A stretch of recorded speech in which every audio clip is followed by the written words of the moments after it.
जय हिंद। स्वागत है आप सभी का आपके अपने YouTube चैनल अमृत एकेडमी पे। जैसा कि आप लोगों को पता है कि अब आपके इस चैनल अमृत एकेडमी ऑफिशियल YouTube चैनल पे हम लोग सीडीपी की भी क्लास स्टार्ट कर लिए हैं। अब अभी तक अपनी एक क्लास सीडीपी की हो चुकी है, ग्रोथ एंड डेवलपमेंट की। आज उसी का सेकेंड पार्ट यानी कि क्लास नंबर सेकेंड है अपनी, जिसमें हम लोग डेवलपमेंट की अवस्था के बारे में समझेंगे। चाइल्ड डेवलपमेंट के जो स्टेजेज होती हैं, कौन कौन सी स्टेजेज होती हैं, उनके क्या क्या गुण होते हैं, उनके बारे में हम लोग डिटेल में समझेंगे। ठीक है, तो जो लोग चैनल पे नए हैं उनके लिए मैं बता देना चाहता हूँ, आपके इस चैनल अमृत एकेडमी ऑफिशियल यूट्यूब चैनल पे हम लोग हर तरीके के टीचिंग एग्जाम्स की प्रिपरेशन करते हैं। अगर अभी तक आपने चैनल को सब्सक्राइब नहीं किया हुआ है तो प्लीज़ चैनल को सब्सक्राइब जरूर कर लीजिए। ठीक है, तो चलिए आज की क्लास को बिना टाइम वेस्ट किए स्टार्ट करते हैं। बहुत ही इंपॉर्टेंट टॉपिक है आज का, और इस चैप्टर से ना केवल सीटेट में बल्कि अदर जो भी टीचिंग एग्जाम्स होते हैं, जैसे केवीएस की बात कर ले या जहाँ पे भी सीडीपी आती है, वहाँ पे भी इस चैप्टर से बहुत ज़्यादा क्वेश्चन पूछे जाते हैं। ठीक है, तो चलिए एक एक टॉपिक को मैं बहुत डिटेल में आप लोगों को समझाने की कोशिश करता हूँ। ठीक है, चलिए देखिए, सबसे पहले अगर हम बात करते हैं स्टेजेस ऑफ चाइल्ड डेवलपमेंट की, जिसको कि बोलते हैं बाल विकास की अवस्था, कि किस किस अवस्था से हो करके एक बच्चे का डेवलपमेंट होता है। ठीक है ना, तो सबसे पहला जो इसकी स्टेज होती है जिसको प्रसव पूर्व अवस्था बोलते हैं, या प्रीनेटल स्टेज भी बोला जाता है इंग्लिश में। ठीक है ना, यह एक ऐसी अवस्था होती है जब बच्चा माता के गर्भ में पलना शुरू हो जाता है, तभी से ये काउंट होना शुरू हो जाता है। अगर इसके टाइम पीरियड की बात करें तो ये 9 महीने होता है, या फिर इसे डेज में काउंट किया जाता है, 280 दिन कई बार कहा जाता है।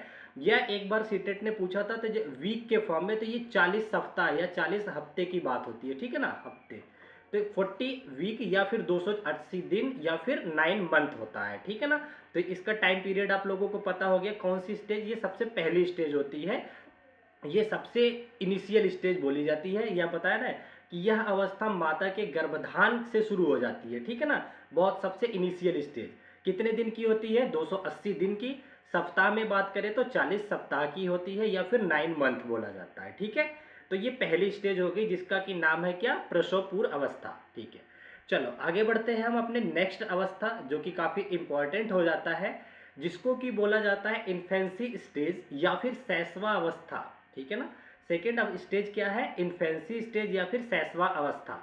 यह अवस्था की अगर टाइम पीरियड की बात करें तो ये टाइम पीरियड जिस दिन से बच्चा पैदा होता है वहां से लेकर के 2 वर्ष, ये एनसीईआरटी का कंटेंट है। कहीं कहीं इसको जन्म से आपको 3 वर्ष भी मिल जाएगा। ठीक है ना, तो 2 वर्ष का ऑप्शन दिया हो या 3 वर्ष का, वही आपको सिलेक्ट करना है। किसमें, इन्फेंसी स्टेजेस में। ठीक है ना, तो ये देखिए 2 वर्ष की बच्ची का एक मैंने फोटोग्राफ यहाँ पे लगा रखा है। अब देखिए इस स्टेज में क्या होता है, अगर आपके घर में छोटा बच्चा होगा तो आप लोग उससे काफ़ी रिलेट कर पाएंगे। सबसे पहली बात तो यहाँ पे जो निर्भरता होती है बच्चे की, पूरी तरह से पेरेंट्स पे डिपेंड होती है। मतलब वो अपने माता पिता के ऊपर डिपेंडेंट होता है। ठीक है ना, जो कुछ भी सीखता है उनके अनुकरण से सीखता है। जैसे अगर मैं यहाँ पे दिखाऊं, इस अवस्था में शिशु पूर्ण रूप से माता पिता पर निर्भर रहता है। ठीक है ना, अब ये भाई 2 साल का बच्चा है, कहीं और तो करने जाएगा नहीं, कुछ कमाइए धमाइए, खाने की पीने की बात हो जाए या कुछ चलने फिरने की चीज़ें हो जाए, कुछ भी चीज़ें होती है तो वो कहाँ से सीखता है, पेरेंट्स से सीखता है। ठीक है ना, आगे कह रहा है उसका व्यवहार मूल प्रवृत्तियों पर आधारित होता है। मूल प्रवृत्तियों से मतलब कि जो पहले से उसके शरीर में चीज़ें बन रही हैं, या फिर माता पिता कैसे बिहेव कर रहे हैं, कैसे चल रहे हैं, उन चीज़ों को ध्यान रखता है। ठीक है ना, तो ये चीज़ें हो गई आपकी कौन सी, इन्फेंसी स्टेज, जिसको कि शैशवा अवस्था कहते हैं।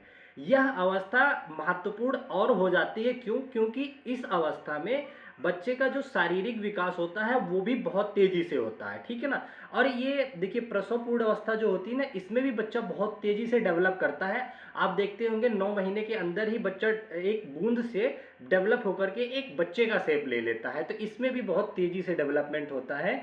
और साथ ही साथ आपका ये जो इन्फेंसी स्टेज होता है इसमें भी तेज होता है। क्या क्या, इसमें देखिए तेज शारीरिक विकास भी होता है, मानसिक हो गया या मानसिक अधिगम की अवस्था भी बहुत तेजी होती है। ठीक है ना, तो जन्म से 2 साल की स्टेज को क्या बोलते हैं, सबसे पहले तो आपको नाम याद होना चाहिए, शैशवा अवस्था। ठीक है, अच्छा एक चीज़ है इसमें, नैतिकता यानी कि मोरालिटी का अभाव होता है, मतलब उसको कुछ भी नैतिक समझ नहीं होता है। उसको ये नहीं पता कि कौन बड़ा है कौन छोटा है। वो जैसे अगर मान लो कि कोई बच्चा है, आप बच्चे को खिलाने जा रहे हैं, 2 साल का बच्चा है, तो वो आपको चांटे भी मार सकता है, आपको आपके ऊपर कोई चीज़ लिया है तो फेंक भी सकता है। तो उसको ये नहीं पता कि कौन बड़ा है कौन छोटा है। कुल मिलाकर के यहाँ पे नैतिकता का क्या देखा जाता है, अभाव देखा जाता है, उसके अंदर कोई भी मैनर नहीं होता है। ठीक है, और जैसी बात है आपको ये क्वेश्चन देख के ही समझ में आ जाएगा कि जन्म से 2 साल के बच्चे के अंदर क्या ही मैनर्स होंगे। ठीक है ना। अच्छा, इसी स्टेज में एक चीज और आ जाता है, जिसे कि देखिए प्राथमिक समाजीकरण की भी प्रक्रिया इसी अवस्था में होती है। प्राथमिक समाजीकरण की प्रक्रिया इन द सेंस, जैसे मान लो जो छोटा बच्चा होता है वो अपने परिवार से ही, अपने माता पिता से ही सीखता है। जैसे नहीं बचपन में छोटे बच्चे होते हैं उसको सिखाया जाता है ना, बोलो मम्मा बोलो पापा, तो ये सारी चीज़ें जो थोड़ा बहुत सीखता है कि चाचा आ गए, ये आंटी हैं, ये सारी चीज़ें ये इसी को बोला जाता है। जो परिवार से चीज़ें सीखी जाती है उसे प्राथमिक समाजीकरण कहते हैं। तो वो किस स्टेज में होता है, आपका इन्फेंसी पे होता है। ठीक है ना। आई होप समझ में आ रहा होगा आप लोगों को। देखिए इस स्टेज में बच्चा बहुत स्पीड, थोड़ा स्फूर्ति भी रखता है, भागने दौड़ने का काम। आप उसको ना एक जगह से उठा के लाएंगे, वापस वहीं भाग के जाने का काम करता है। ठीक है ना। तो आई होप ये समझ गए होंगे। एक बार मैं फिर से रिपीट करवा देता हूँ आपको। तो शैशवावस्था की अगर एज की बात करें, जन्म से 2 साल या 3 साल, जो ऑप्शन में रहेगा आपको वो टिक करना है। पूरी तरह से ये निर्भर होता है किस पे, माता पिता पर निर्भर होता है। इसका मानसिक और शारीरिक विकास काफी तेजी से देखने को मिलता है। इसके अंदर नैतिकता का अभाव होता है और प्राथमिक समाजीकरण भी इसी अवस्था में शुरू हो जाता है। ठीक है ना। चलो आगे बढ़ते हैं। ये जो तीसरी अवस्था आपकी आ जाती है, यहाँ पे ये थर्ड लिखा हुआ है, आई थिंक ढक रहा होगा। ठीक है ना। तो जो तीसरी स्टेज होती है इसको वैसे तो देखिए बाल्यावस्था, पूर्व बाल्यावस्था यहाँ पे दे दिया। यहाँ पे आप ऐसे भी लिख सकते हो बाल्यावस्था। बाल्यावस्था बाल्यावस्था जो आपकी चलती है 2 साल, इसमें दो जो बाल्यावस्था होती है 2 भागों में बटी होती है। पहला आपका आता है पूर्व बाल्यावस्था, ठीक है ना। दूसरा आपकी आती है उत्तर बाल्यावस्था। उत्तर बाल्यावस्था, ठीक है ना। तो बाल्यावस्था 2 उसमें बटा होता है। तो सबसे पहले हम लोग देख लेते हैं पूर्व बाल्यावस्था क्या होती है, जिसको कि इंग्लिश में बोला जाता है अर्ली चाइल्डहुड स्टेज। ठीक है। तो इसका जो एज बताया जाता है, पूर्व बाल्यावस्था की उम्र जो होती है बच्चे की, वो 2 साल से 6 साल की होती है। कहीं कहीं 2 से 7 भी देखने को आपको मिल सकता है। ठीक है ना।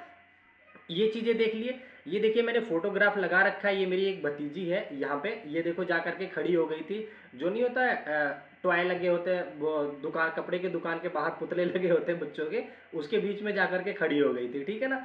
तो ये उसी की फोटोग्राफ मैंने लगा रखा है। तो ये मेरी जो भतीजी है 3 साल की है अभी। ठीक है। तो 2 से 6 साल के, अब इनमें क्या क्या गुण देखने को मिलते हैं मैं उस चीज से आपको वाकिफ कराता हूँ। क्वेश्चन कैसे बनते हैं वो मैं बताता हूँ। ठीक है ना। तो ये उत्तर बाल्यावस्था की स्टेज होती है। अब इसमें क्या होता है, इसमें जो होती ये इस अवस्था में जिज्ञासा, क्यूरियोसिटी बहुत ज़्यादा होती है।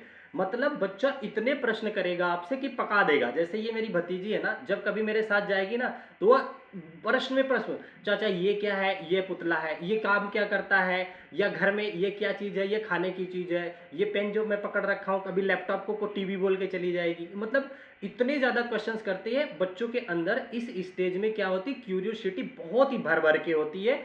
इवन कई बार पेरेंट्स थक जाते हैं, उल्टा सीधा बता देंगे, अच्छा ठीक है, डांट के भगा भी देते हैं। आप लोगों ने ये भी देखा होगा, जिनके घर में छोटे बच्चे, उन्होंने ये चीज़ ऑब्जर्व जरूर किया होगा कि जो भी चीज़ उसके सामने आता है हर चीज़ को पूछने की कोशिश करता है। ठीक है ना। कई बार सामने से डॉगी आ जाएगा तो कहेगा ये क्या है, डॉगी है, अच्छा इसके 4 पैर की है। मतलब बहुत सारे क्वेश्चंस करते हैं। तो कुल मिलाकर के इस स्टेज में जो आपकी अर्ली चाइल्डहुड होता है उसमें बच्चे के अंदर जिज्ञासा बहुत होती है। ठीक है ना। और इसी स्टेज को टॉय एज भी कहा जाता है, खिलौने की उम्र कहा जाता है। क्या बोलते हैं इसे, खिलौनों की उम्र बोलते हैं। ठीक है ना। क्वेश्चन डायरेक्ट पूछेगा कौन सी स्टेज को खिलौने की एज कहा जाता है, तो वो अर्ली चाइल्डहुड एज होती है। आपकी ये बोलते हैं, एक सेकंड, पूर्व बाल्यावस्था। ठीक है ना। तो पूर्व बाल्यावस्था को ही क्या बोलते हैं, टॉय एज भी बोलते हैं। ये भी काफी इंपॉर्टेंट हो जाता है, तो ये आपको याद रखना है। ठीक है ना।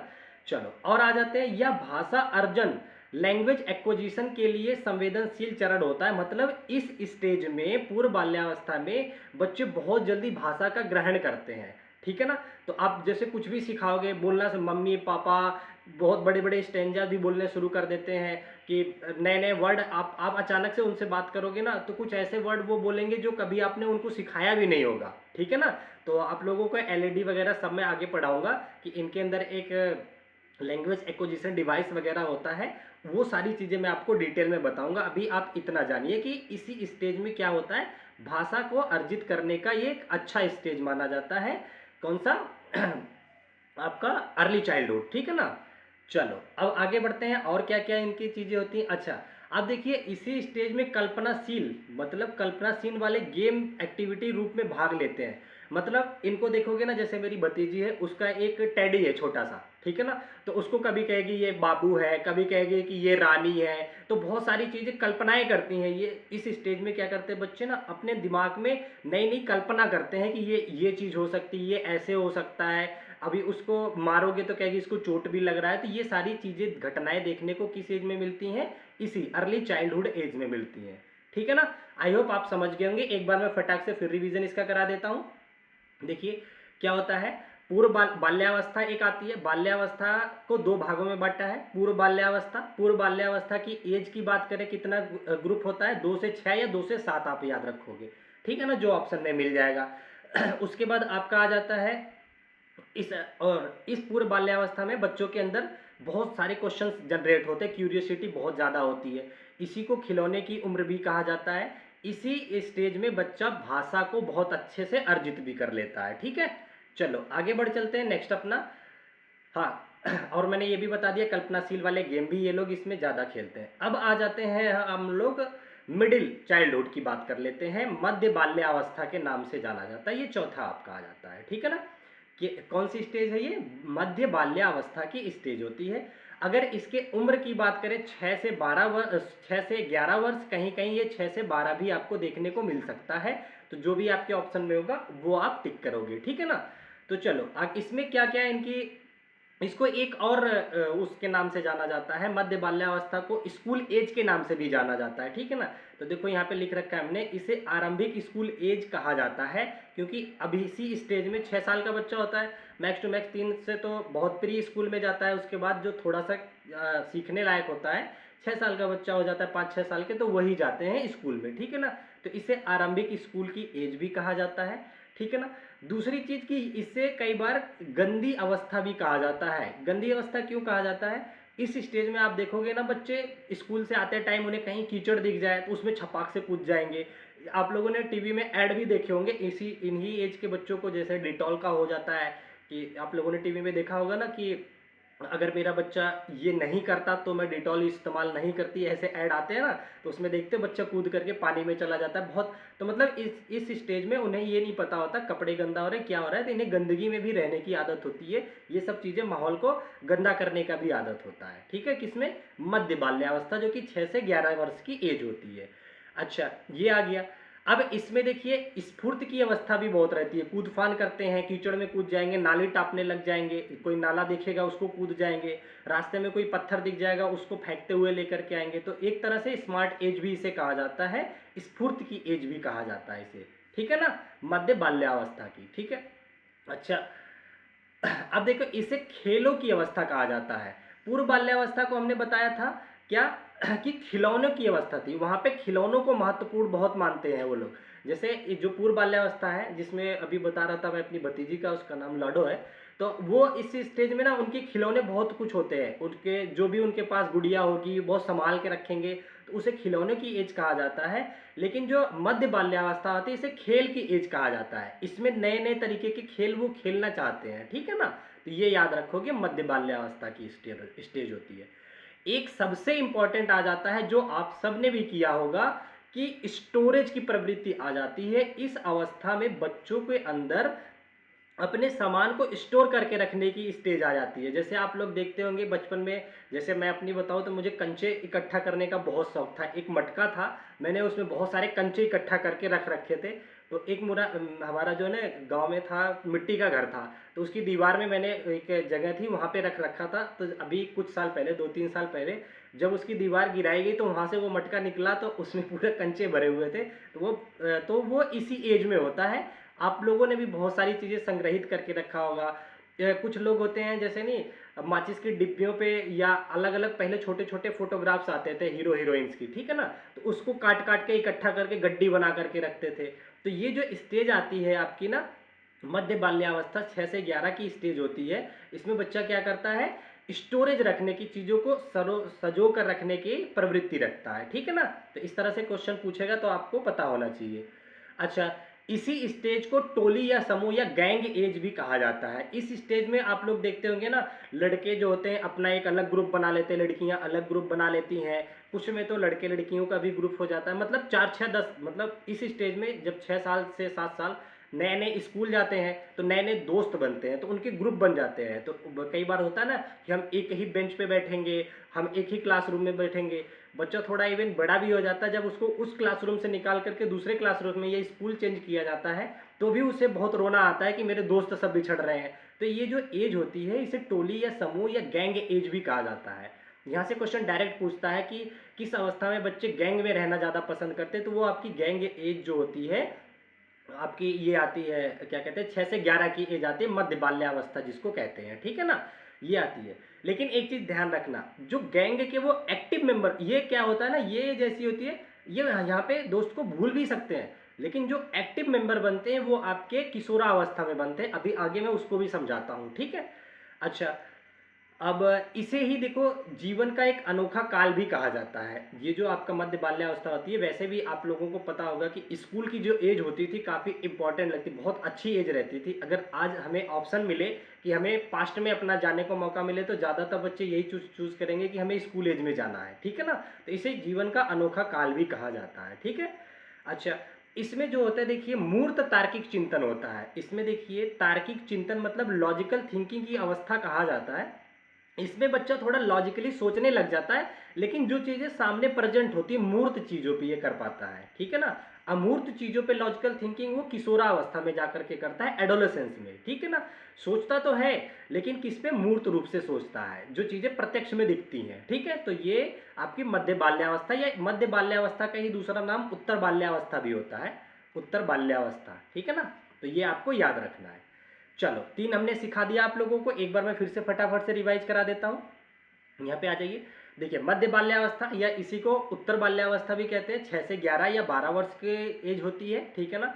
इसे स्कूल आरंभिक एज भी कहा जाता है, ये गंदी एज भी इसी को कहा जाता है, स्फूर्ति की अवस्था भी इसी को कहा जाता है, खेलों की अवस्था और चीज़ों को संग्रह करने की अवस्था भी इसी को कहा जाता है, गैंग एज इसी को कहा जाता है, जीवन का अनोखा काल भी इसी को कहा जाता है, तार्किक मूर्त रूप से तार्किक चिंतन भी इसी अवस्था में करते हैं बच्चे, ठीक है ना। अब आपका चौथा जो मोस्ट इंपॉर्टेंट स्टेज आ जाती है उसे बोलते हैं किशोरा अवस्था, ठीक है ना, जिसको कि एडोलेसेंस एज भी बोला जाता है। यह उम्र जो है चलती है 11 साल से लेकर के 18 वर्ष, कहीं कहीं आपको 19 वर्ष तक देखने को मिल जाता है ये, ठीक है ना, 11 से 19 को भी देखने को मिल जाता है, ठीक है। ये एज काफ़ी, इसको कहा जाए तो इसको तूफान की भी एज कहा जाता है। इसमें दोस्तों के लिए टाइम, मतलब परिवार से विवाद करने की उम्र भी इसी को कहा जाता है, और खुद के मतलब अब परिवार से ज़्यादा दोस्त को प्रियोरिटी देना इसी को, इसी एज को कहा जाता है। और आधी तूफान की अवस्था भी इसी स्टेज को कहा जाता है, किसको, किशोरा अवस्था को, यानी कि एडोलेसेंस को कहा जाता है, ठीक है। तो इसको मैं एक एक करके आप लोगों को समझा देता हूँ। और यही एक ऐसी स्टेज होती है जिसमें बच्चा खुद को स्मार्ट बनाने की कोशिश करता है। इस स्टेज में क्या होता है, बच्चा आप देखोगे 4 बार अपने बाल सेट करेगा, घड़ी को ये वाली मैच नहीं कर रही इस कपड़े के साथ दूसरी लेकर के आएगा, मतलब कि एक तरह से बिल्कुल अचानक से चेंजेस देखने को मिलता है। और यही एक स्टेज होती है जिसमें बॉय और गर्ल खुद को सेपरेट महसूस करते हैं कि अरे वो लड़की है ये लड़का है। और यहीं पे देखा जाए तो एक दूसरे के प्रति आकर्षण भी होता है, विपरीत लिंग के, मतलब लड़का लड़की की तरफ आकर्षित होता है और लड़की लड़के की तरफ आकर्षित होता है। तो ये जो है किशोरावस्था में ही आकर के देखने को मिलता है, ठीक है। तो अब मैं एक एक चीज आप लोगों को दिखा देता हूँ। देखा, मैंने कहा ना, इसमें अक्सर परिवार की तुलना में फ्रेंड्स की राय महत्वपूर्ण हो जाती है। इसमें क्या होगा ना, जैसे आज अगर मोबाइल फ़ोन खरीद रहा होगा, अगर मान लो अब तो 11 से 18 साल के बच्चों को मोबाइल फ़ोन मिल जाता है, तो वो अगर पेरेंट्स कहेंगे कि नहीं आप ये वाला फ़ोन ले लो, वहीं अगर दोस्त कहेगा नहीं आप ये वाला फ़ोन ले लो, इसके कैमरे अच्छे हैं, ये अच्छा है, तो वो दोस्त को फर्स्ट प्रियोरिटी देगा, दोस्त की बात ज़्यादा मानता है, ठीक है ना। तो इस एज में जो होता है जो आपकी किशोरावस्था होती है, परिवार से ज़्यादा महत्व वो दोस्त को देना पसंद करता है, ठीक है ना। अच्छा, जीवन का सबसे कठिन काल, हार्डेस्ट टाइम इसी को कहा जाता है, क्यों? क्योंकि यही एक टाइम पीरियड होता है जिसमें उसको अपनी लव लाइफ के बारे में भी सोचने को मौका मिलता है, अपनी पढ़ाई को भी सोचने को मौका मिलता है। कई बार कुछ एनवायरनमेंट का इफेक्ट की वजह से, मान लो कैसे फैमिली में रह रहा है तो कई बार फैमिली को सपोर्ट करने की भी एज आ जाती है, कुछ अगर परिवार थोड़ा फाइनेंशियली कमज़ोर है, तो इस वजह से इसको सबसे हार्डेस्ट टाइम पीरियड कहा जाता है जीवन का, ठीक है ना। किसको कहा जाता है? किशोरावस्था को, यानी कि एडोलेसेंस की एज को। Very nice. आई थिंक चीज़ें समझ पा रहे होंगे आप लोग, रिलेट कर पा रहे होंगे। देखो, जैसा कि मैंने बताया, इसे स्ट्रगल की एज, संघर्ष की एज कहा जाता है। स्ट्रेस एंड तनाव की उम्र भी इसी को कहा जाता है, किसको? किशोरावस्था को। आंधी तूफान की अवस्था भी इसी को कहा जाता है। उलझन और कन्फ्यूज़न की भी अवस्था इसी को कहा जाता है। कई बार जैसे बच्चा मान लो 10th क्लास में है, वो सब्जेक्ट लेने में काफ़ी उलझा रहेगा कि मैथ लूँ या प्राइमरी वाली मैथ लूँ या फिर आर्ट सब्जेक्ट लूँ, तो मतलब काफ़ी उलझनों की स्टेज इसी को कहा जाता है। आई थिंक चीज़ें आप लोग अच्छे से रिलेट कर पा रहे हैं, ठीक है ना। चलो, अब मैंने एक चीज़ और बताया ना कि विषमलिंगी आकर्षण भी यहीं पे देखने को मिलता है, इसी स्टेज में बच्चे और बच्चियां एक दूसरे की तरफ अट्रैक्शन भी दिखाते हैं। अच्छा, और ये एक तरह से कहा जाए तो इसको, इस अवस्था को स्वर्णकाल, गोल्डन एज भी कहा जाता है, क्योंकि ये एज जो है ना, इतनी आसान नहीं होती है, इसमें हर तरीके की चीज़ें देखने को मिलती है, तो इसे, इसी को नज़र रखते हुए इसे गोल्डन एज भी कहा जाता है। आपसे क्वेश्चन पूछेगा कि जो चाइल्ड डेवलपमेंट की स्टेजेज है उसमें गोल्डन एज स्टेज किसे कहेंगे, तो आप कहेंगे किशोरावस्था को, ठीक है ना, 11 से 18 या 19 वर्ष की अवस्था को। 11 बोला, हाँ ठीक है, ये आ गया। हाँ, अब मैंने बताया ना कि इसमें, इस अवस्था में बच्चे क्या करते हैं ना, थिंकिंग पावर और डेवलप हो जाती है, अमूर्त रूप से चिंतन करने लग जाते हैं। जैसे मैथ वगैरह के क्वेश्चन अगर क्लास 10th में है, तो जैसे फार्मूला बेस्ड है और अलग तरीके से सोच करके, जो चीज़ें प्रत्यक्ष में नहीं भी दिख रही हैं, एज्यूम करके कि ये एक्स है, एक्स की वैल्यू क्या है, तो मतलब इस तरह की थिंकिंग भी जो है इस एज में डेवलप हो जाती है। किशोरावस्था में ये अमूर्त चीज़ें, अमूर्त मतलब क्या होता है जानते हैं? जो चीज़ें हमें दिखे ना, हाइपोथेटिकल चीज़ें जिसको हम अज्यूम करते हैं। जैसे मूर्त की बात करें, जैसे ये पेन है तो ये मूर्त चीज़ें हो गई, ठीक है ना। तो अमूर्त चीज़ें क्या हो गई? जैसे साइन स्क्वायर थीटा, क्या कहीं दिख रहा है क्या? तो ये सारी चीज़ें जो थी अमूर्त आती हैं, अमूर्त सोच होती है, ठीक है ना। तो आई थिंक अब आप चीज़ें वो रिलेट कर पा रहे होंगे।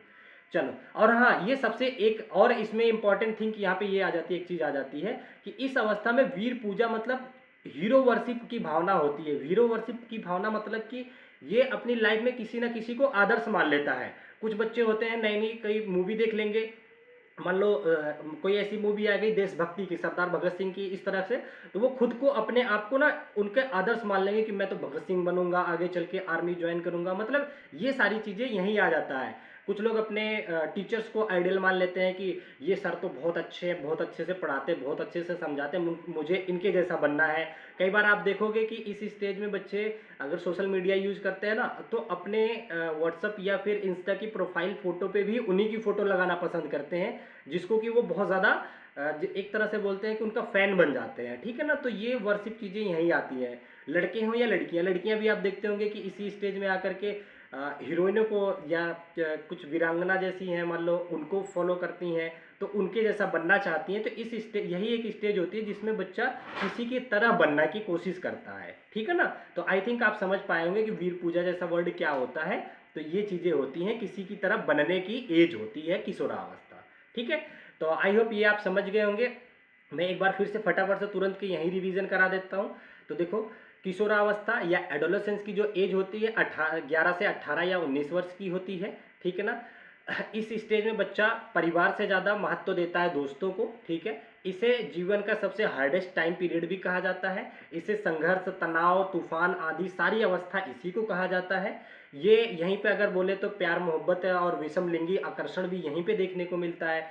जीवन का सबसे स्वर्णिम काल भी इसी को कहा जाता है। और थिंकिंग का जो लेवल होता है वो आपका अब्स्ट्रैक्ट, मतलब कि अमूर्त चिंतन के लेवल का हो जाता है।